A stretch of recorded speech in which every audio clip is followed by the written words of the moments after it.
How does an outnumbered army, cut off from GPS, under missile barrage, and staring down Russia's most advanced tanks, still walk away with a victory? The answer came on August 17th when Ukraine pulled off a battlefield maneuver that no one expected. By restoring targeting data in a jammed war zone, they cracked open Russia's advance in a single strike. The Russians believed they were hours away from a breakthrough. Instead, their command post vanished in a flash of HIMARS rockets. So how did Ukraine pull off the impossible? Before we move on, please take a moment to subscribe to the channel and like the video. Russia pushed into the Kurakhove sector with more than 10,000 infantry and a spearhead of its newest T-90M tanks, expecting Ukraine's lines to crack in hours.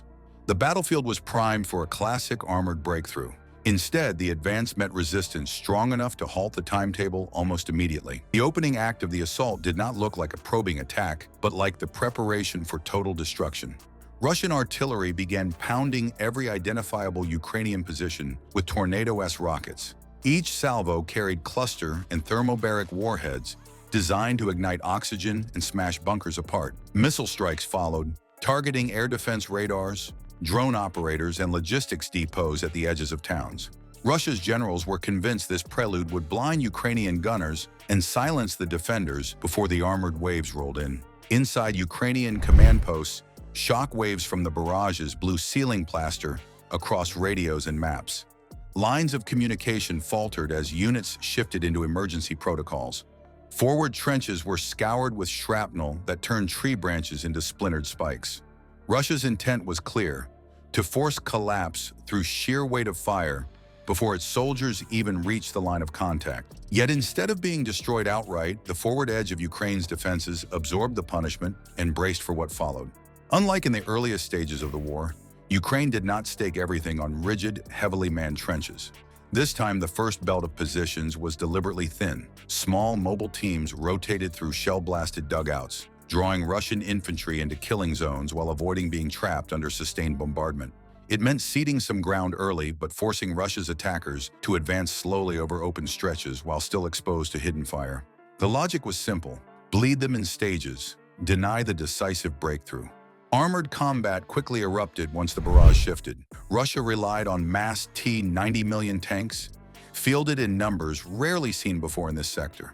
Their reactive armor and upgraded sensors projected confidence of superiority. But across from them were older T-64 BVs, not meant to duel directly in open ground. Ukrainian tank crews stayed masked in factory ruins, broken tree lines, and even in pits disguised as debris-strewn craters. From those static ambush positions, they fired short bursts before relocating or waiting for infantry teams to set up their next move.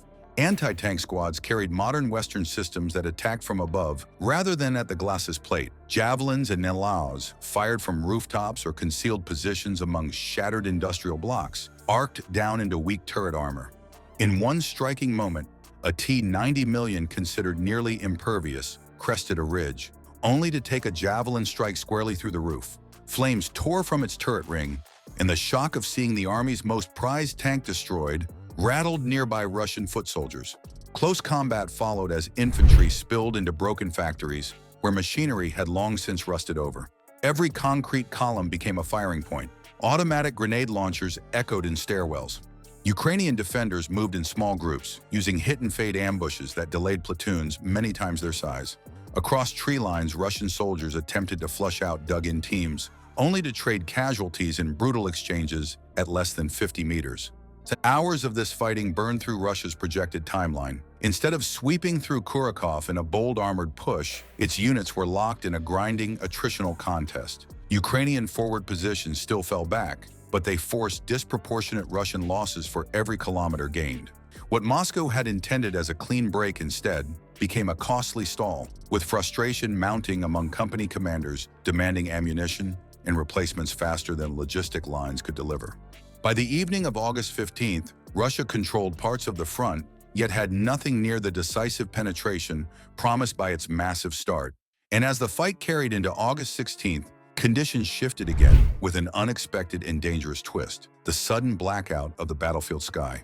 What happens when your eyes and missiles are blinded? For Ukraine, survival meant finding a way to fight without GPS.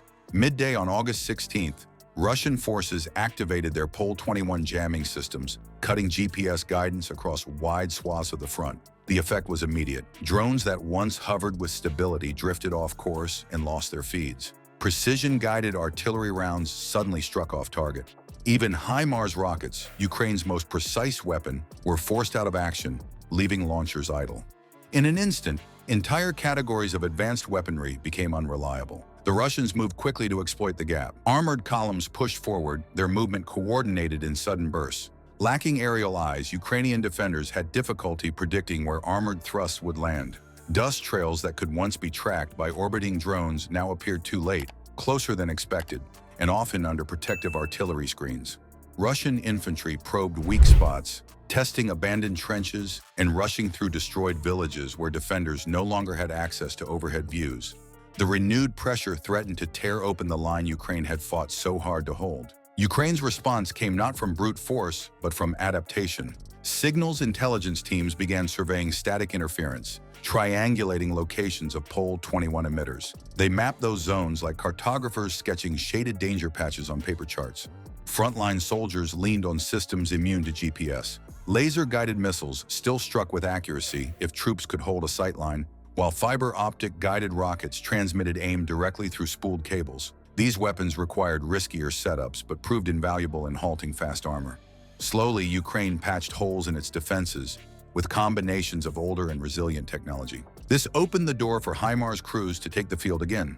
Lacking GPS, they switched to inertial guidance systems. Each rocket measured its own path internally, relying on gyroscopes and accelerometers rather than satellites. Accuracy would be lower than precision strikes of the past, but against fixed command posts and ammunition parks, it was sufficient. Calibrations were checked, rechecked, and rehearsed, while scouts confirmed positions of Russian headquarters swelling with staff officers and supply shells. On the morning of August 17, the gamble reached its climax.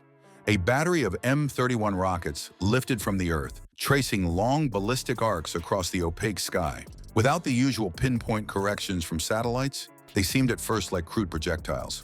Minutes later, they descended, punching into the heart of a Russian divisional command post. Secondary detonations followed instantly as the strike tore into fuel stocks and an ammunition storage site.